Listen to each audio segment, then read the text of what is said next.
मेरे प्यारे देशवासियों, नमस्कार। कोरोना के खिलाफ देश आज फिर एक बहुत बड़ी लड़ाई लड़ रहा है। कुछ सप्ताह पहले तक स्थितियां संभली हुई थी और फिर एक कोरोना की दूसरी वेव तूफान बनकर आ गई। जो पीड़ा आपने सही है, जो पीड़ा आप सह रहे हैं, उसका मुझे पूरा एहसास है। जिन लोगों ने बीते दिनों में अपनों को खोया है, मैं सभी देशवासियों की तरफ से उनके प्रति संवेदनाएं व्यक्त करता हूं। परिवार के एक सदस्य के रूप में मैं आपके दुख में शामिल हूं। चुनौती बड़ी है, लेकिन हमें मिलकर अपने संकल्प, अपने हौसले और तैयारी के साथ इसको पार करना है। साथियों, अपनी बात को विस्तार देने से पहले मैं देश के सभी डॉक्टरों, मेडिकल स्टाफ, पैरामेडिकल स्टाफ, हमारे सभी सफाई कर्मचारी भाई बहन, हमारे एम्बुलेंस के ड्राइवर्स, हमारे सुरक्षा बल, पुलिसकर्मी, सभी की सराहना करूंगा। आपने कोरोना की पहली वेव में भी अपना जीवन दांव पर लगाकर लोगों को बचाया था। आज आप फिर इस संकट में अपने परिवार, अपने सुख, अपनी चिंता छोड़कर दूसरों का जीवन बचाने में दिन रात जुटे हुए हैं। साथियों, हमारे शास्त्रों में कहा गया है, त्याज्यम न धैर्यम विदुरपि काले, अर्थात कठिन से कठिन समय में भी हमें धैर्य नहीं खोना चाहिए। किसी भी परिस्थिति से निपटने के लिए हम सही निर्णय लें, सही दिशा में प्रयास करें, तभी हम विजय हासिल कर सकते हैं। इसी मंत्र को सामने रखकर आज देश दिन रात काम कर रहा है। बीते कुछ दिनों में जो फैसले लिए गए हैं, जो कदम उठाए गए हैं, वो स्थिति को तेजी से सुधारेंगे। इस बार कोरोना संकट में देश के अनेक हिस्से में ऑक्सीजन की डिमांड बहुत ज्यादा बढ़ी है। इस विषय पर तेजी से और पूरी संवेदनशीलता के साथ काम किया जा रहा है। केंद्र सरकार, राज्य सरकारें, प्राइवेट सेक्टर, सभी की पूरी कोशिश है कि हर जरूरतमंद को ऑक्सीजन मिले। ऑक्सीजन प्रोडक्शन और सप्लाई को बढ़ाने के लिए भी कई स्तरों पर उपाय किए जा रहे हैं।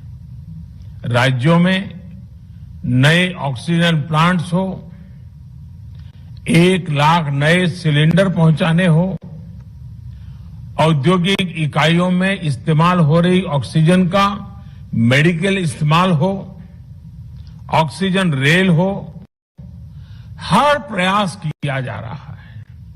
साथियों, इस बार जैसे ही कोरोना के केस बढ़े, देश के फार्मा सेक्टर ने दवाइयों का उत्पादन और बढ़ा दिया है। आज जनवरी फरवरी की तुलना में देश में कई गुना ज्यादा दवाइयों का प्रोडक्शन हो रहा है। इसे अभी और तेज किया जा रहा है। कल भी मेरी देश की फार्मा इंडस्ट्री के बड़े जो प्रमुख लोग हैं, उसके जो एक्सपर्ट लोग हैं, उनसे बहुत लंबी चर्चा हुई है। प्रोडक्शन बढ़ाने के लिए हर तरीके से दवाई कंपनियां की मदद ली जा रही है। हम सौभाग्यशाली हैं कि हमारे देश के पास इतना बड़ा मजबूत फार्मा सेक्टर है जो बहुत अच्छी और तेजी से दवाइयां बनाता है। इसके साथ ही अस्पतालों में बेड की संख्या को बढ़ाने का भी काम तेजी से चल रहा है।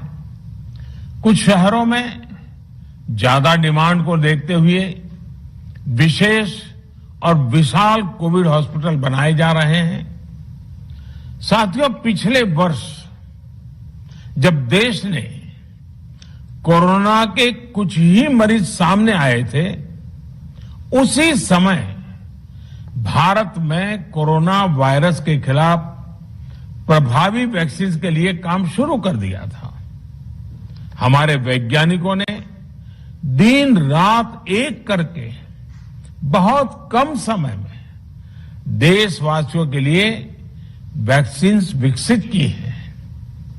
आज दुनिया की सबसे सस्ती वैक्सीन भारत में है।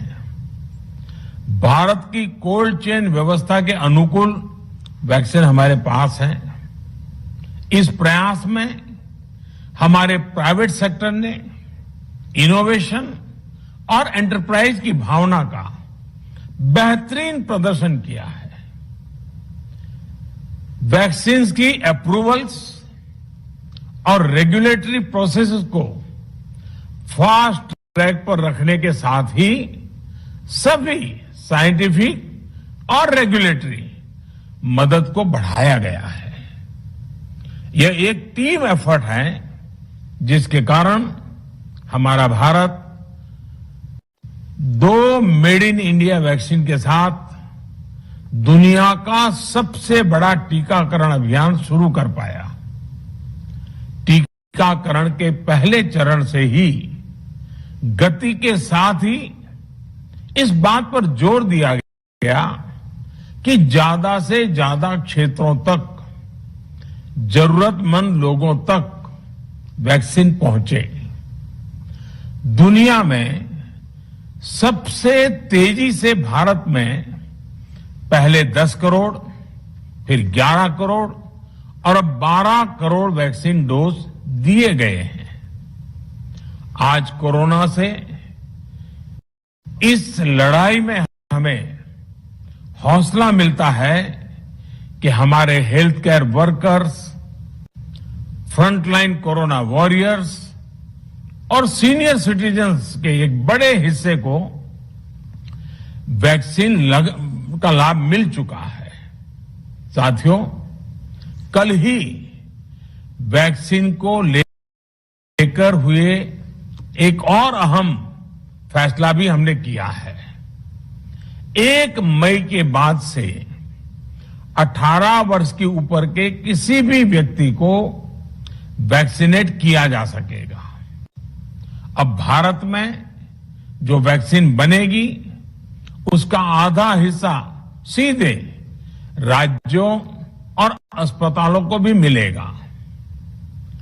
इस बीच गरीबों, बुजुर्गों, निम्न मध्यम वर्ग के लोग 45 वर्ष की आयु के ऊपर के व्यक्तियों के लिए केंद्र सरकार का जो वैक्सीन कार्यक्रम चल रहा है वो भी उतनी ही तेजी से जारी रहेगा। पहले की तरह ही सरकारी अस्पतालों में मुफ्त वैक्सीन मिलती रहेगी, जिसका फायदा, जैसा मैंने कहा, हमारे गरीब परिवार हो, हमारे मध्यम वर्ग, निम्न मध्यम वर्ग के परिवार हो, वो उनका लाभ उठा सकेंगे। साथियों, हम सभी का प्रयास जीवन बचाने के लिए है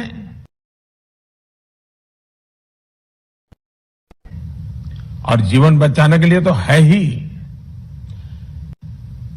प्रयास से भी ये है कि आर्थिक गतिविधियां और आजीविका